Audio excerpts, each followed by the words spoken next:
Hello everyone and welcome back to Hats Off. I'm your host, an ancient Chinese secret, D'Angelo Edwards. You ever see a cartoon where for some reason or another, you just don't like it? Like you don't know why you dislike it, but in your heart of hearts, you want nothing to do with it. For some people, that was Steven Universe. For some, it was Gravity Falls. If you're this guy, you probably don't like anything that came out after 2010. Everyone has that one show. I still have shows like that. For me right now, it's Apple and Onion. I just don't get how those people that work on that show sleep at night, knowing that when they wake up, they have to draw, this. But when I was a kid, I had a very strange thing happen to me with a show like that. And that show was Hero 108. I don't remember the commercials for this show. I don't remember the announcement. No one brought anything to my desk. I swear this world is a goddamn kangaroo court. You know what? No, we're not in Australia. But regardless of if I knew about it or not, one day it was there. And I f***ing hated it. I didn't know why. Just something in my core said it was bad. It was probably because I was feeling cartoon burnout from all the crap they were just pumping into Cartoon Network at the time. Like, when your only two choices are Hero 108 and Johnny Test, you would probably be a little angry too. But for some reason, I kept watching it. It came on right before school and I had the TV on anyway, so I didn't really feel like changing the channel. And as I kept watching the show, day after day, week after week, something inside me changed. I started looking forward to it. Seeing the new characters and set pieces until one day, sweat on my brow, dry mouthed and fists clenched, I breathed out, do I like this show? How did this happen? This wasn't one of those give it a few episodes it gets good type of deals. Nothing changed about the show. Something just broke inside of me. This show gave me Stockholm Syndrome. I've never had anything like this happen to me. So I've decided to revisit it and see if it really is any good, or if I just went insane for a little while. I didn't really do water back then, but I don't know how that would be a factor. So today, let's hesitantly take my hat off to Hero 108. Alright, so what is this show and why does it exist? Hero 108 is an American, British, Taiwanese cartoon that was created by Yang Ming Tarn. I'ma just leave that taken. There's no way I'm getting it better. Who I'm pretty sure is only known for creating Hero 108. So take that as you will. It's an episodic action comedy show loosely based on The Water Margin, a classic Chinese novel, where 108 bandits form their own nation. Again, as far as I can tell, I did not read the book. I watched a live Hero 108. Instead of bandits though, we followed the efforts of Big Green, a group of people led by Commander Ape Truly, as they try and either fight or befriend the animals they are at war with.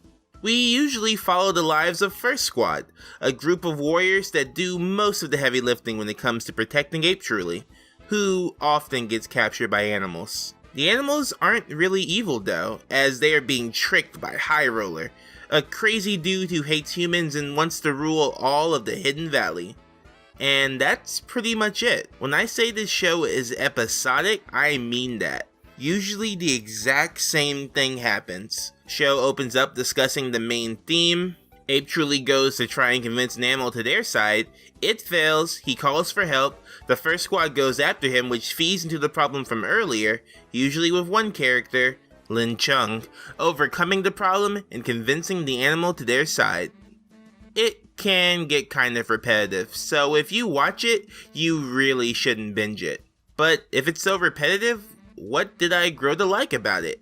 Two things: the characters and the art direction. So let's get into that, starting with the characters. In Hero 108, we mostly follow the First Squad. This includes Mr. No Hands, a guy who flies around with his hands bound, Mighty Ray, a warrior with mystical electric eyeballs, Jumpy Ghostface, a ninja bunny who is also king of the rabbits, Mystique Sonja, a white-skinned lady with a stretchy blue tongue, and last but not least, Lin Chung, a warrior who fights with a bamboo staff. All of these characters bring a lot of interesting fighting styles and personality to the show. Although the personality part might be a little generic, the powers are anything but.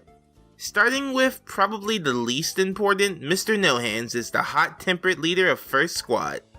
He's called Mr. No Hands because a curse placed on him makes him tickle himself the moment his hands are freed. I mean, that's what he said, but we all know the real reason. Excuse me, I'm gonna go masturbate. He's probably shown the least and has the least interesting about him. He fights by kicking and shooting darts from his head. They actually tried to fix his tickle curse, but it just led to him punching things instead, so back in the stockade he goes. Mighty Ray is the most straightforward character of the bunch. He's loud, gross, and fulfills the typical I'm the best character role. He's always trying to prove he's the best, and most of the time it ends up backfiring on him. He has a love-hate relationship with Mystique Sonja that never really went anywhere, but as the show went on, he seemed to mellow out just a bit. Just a bit. He fights with his magical eyeballs that shoot lightning after he eats a banana. The only problem is, he hates bananas. At first I thought he just didn't like the fruit, but as it turns out, he wasn't born with the magic eyeballs. He actually lost his sight fighting against High Roller and was given the eyeballs to replace his damaged ones. But after eating way too many bananas trying to fight, he ended up just getting sick of them and now they make him sick. Pretty weird way to nerf a character, but I've seen weirder. He's kind of annoying and a lot of his screen time is spent screaming, so I'm not super huge on him. Though it can be fun to watch him fight stuff. Mystique Sonja is where things get really interesting though, because they gave her such weird powers. The only female of the group, she can be vain and selfish sometimes, but most of the time she's actually pulling her weight.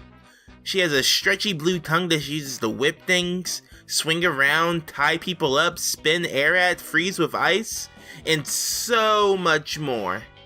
The only character that when you ask what that mouth do, the answer is yes. And she's not only talented with her tongue. Her spit also grows magical buns that, besides feeding the other characters, can grant super strength. But the strangest thing about her is the pink hat thing she wears, Yaksha. It's this weird creature that can stretch and move Sonja around, but that's not the weird thing.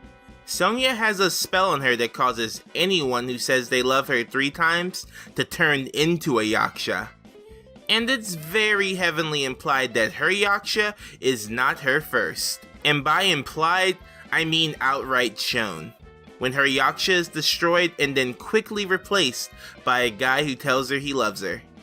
And she doesn't even try to stop him either, she eggs him on. She knows what will happen and she's fine with it, she's a monster. This scene freaked me out when I was younger and it still kinda does. Do all the Yakshas share a conscience? Are they all different? Does it even matter to Sonja? I don't want to think about it, so I'll move on. The newest member of First Squad is Jumpy Ghostface, the king of the rabbits. He's cute, kinda spacey, and generally just wants to have a good time. He's probably my favorite character of the bunch. He generally just wants to help out or hang out, so good vibes all around when he's around. He does tend to daydream a lot, but most of the time, he's one of the most versatile fighters on the team. He fights with a jump rope that he uses as either a whip or a nunchuck. Or he'll start jumping rope really fast, causing the rope to form a strong barrier. He also has carrots that explode whenever he throws them. Not special carrots by the way, but when he throws them they are bombs. Perfect cartoon logic. This makes him a competent short, mid, and long range fighter. Lastly we have Lin Chung, who is your stereotypical warrior boy. He meditates, keeps a level head, and usually does most in the show, leading to a competent, if kinda boring character. He fights with his staff that fires out bamboo shoots, and his panther vision. That is pretty much just him making binoculars with his hands. Hey Lin, anyone can do that, you're not special. Later on in the series, he learns to control harmonic energy, which is just this world's version of chi. And this turns him into a Deus Ex Machina. Can't figure out the problem? Harmonic energy. He still has his quirks though. He has a passion for art, and oftentimes gets distracted when he tries to make a new masterpiece, leading to some pretty funny moments. These are just the main characters though. But this show is called Hero 108, so there are plenty more where that came from. There's Second Squad, who hates First Squad, Wu the Wise, who is mostly shown freaking out about if he's good enough or not, so the most relatable character. And the Air Force, the Tank Army, and many more. And that's not including all the animals. The only other super important character is Ape Truly, who commands Big Dream. He tries to befriend all animals and usually tries to give them gold, to no effect, leading him to summoning First Squad with the umbrella on his head. Oh, that's kind of how Man of 1,000 Thoughts talks to us. Wait, I think I'm getting a message. You want me to make love to what? But there are too many characters to count. I mean, they were counted for me 108, but that's not the point. The only other character of note is High Roller himself, the main villain of the show. He hates humans and work, and after being struck with lightning, he gains the ability to talk to animals and gives them candy to fight against the humans. It's weird because in early drafts, he was shot by a magic arrow, like right in the head, and that's what gave him this ability to talk to animals. But I guess that was a little too gruesome for kids, though you do still see the arrow in his hat. He is generally followed by the Zebra Brothers, who are mostly useless, but once a month, get to use their magic to be an actual threat. So the characters in this show range from okay to kind of annoying, which I get isn't that hard to sell. But they're never too annoying to the point where I hate it, you know? And even if the characters are generic, the character design on the other hand is anything but, which leads me into the art direction for this show. I've never seen anything that looks like Hero 108. It has such a weird and interesting style that I could watch it just based on visuals alone. Its bold outlines and sharp geometric style lead to a super unique style that I kinda love, especially when it comes to the animals. They kinda remind me of a cross between origami and vinyl figures, with an almost mechanical feeling, like the animals are half organic, half machine. And this show has tons of animals, so there's a good chance your favorite is there. They even got kangaroos! I love kangaroos, those things look like they were built to fight. Not only are the animals designed well, so are their abilities. Whatever they can do is integrated into their design. The rhinos have stamps built into their horns, the crabs have built-in shovel claws. Most of the animals' abilities feed into what the animals look like they can do, most of the time. Sometimes ligers can just breathe fire, and that's okay too. Breathing fire is cool, so it's fine. But the look of the characters and the world itself made it a treat to behold. The prop and weapon design is also pretty interesting, with literally everything being used as a weapon. The tanks are made of gourds, they travel on turtle tanks, they fly on big fireworks and shoot grapes out of their mouths for bullets. If it's not a weapon, they use it as a weapon on this show. The animation itself is fairly standard though. While it does improve as the series goes on, it never really makes your jaw drop. They do make good use of CGI though, which is pretty easy to blend in considering the show's geometric art style. But most of the time it's your standard Flash animation. Not great, not bad, but enough. So the show is fun with its characters and getting to see new animals and stuff every episode, but in the second season they tried to branch out a bit and make it a little more story based, which I think kinda worked and kinda didn't. Hero 108 is an inherently silly show. Like, it doesn't really fit when you put in this ultimate evil, when just a few episodes ago they were battling against shrinking wool sweaters. But it's harmless enough and it doesn't really come up that often, until the finale. But although the story is kinda light, there is continuity. It's nice seeing how Lin Chung was kind of a bad artist in the first few episodes, but by the end of the show his skills have dramatically improved. And seeing all the animals they win over gradually fill the basin is satisfying. Like they're making real progress. And speaking of animals, you would think that with how many characters and unique animals this show has, plus with a name like Hero 108, the show would have some sort of collectible card game. Like literally everything had a card game. Dragon Ball Z, Three's Company, the Presidents of the United States. I already have 2 Donald Trumps, so if I can get one more I can form the Blue Eyes White Privilege. But no, besides some cards you can get at Taco Bell, there was nothing. What they did have, strangely enough, was an entire MMO. Like, why did they do that? This show had no commercials and came on at 6 a.m. Who did they think was gonna play it? Me? No, not me. You? No, not you. It lasted 1 year and was over before the show even ended, which only lasted 2 years. So where does that leave us? Hero 108 is a very okay show, with some very strong elements. I think that if the characters had been stronger to complement the strong design, we might have had a hit in our hands. But as it stands, we got 2 seasons of a pretty alright show.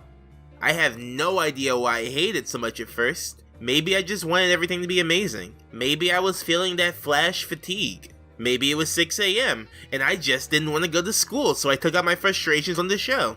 But whatever the reason, it was fun to revisit it. I love the design work, and seeing all the different characters were fun. And for what it's worth, I think Hero 108 was a good lead-in for more of the heavy hitters like Ben 10 or Secret Saturdays. So if you're in the mood for a silly, safe action show with a really cool sense of design, you could do a lot worse than Hero 108. It's all free on YouTube, so go watch it if you want. Or don't, I don't care. I made this video to make Toonerific Tariq mad. Bakugan can go die in a fire though.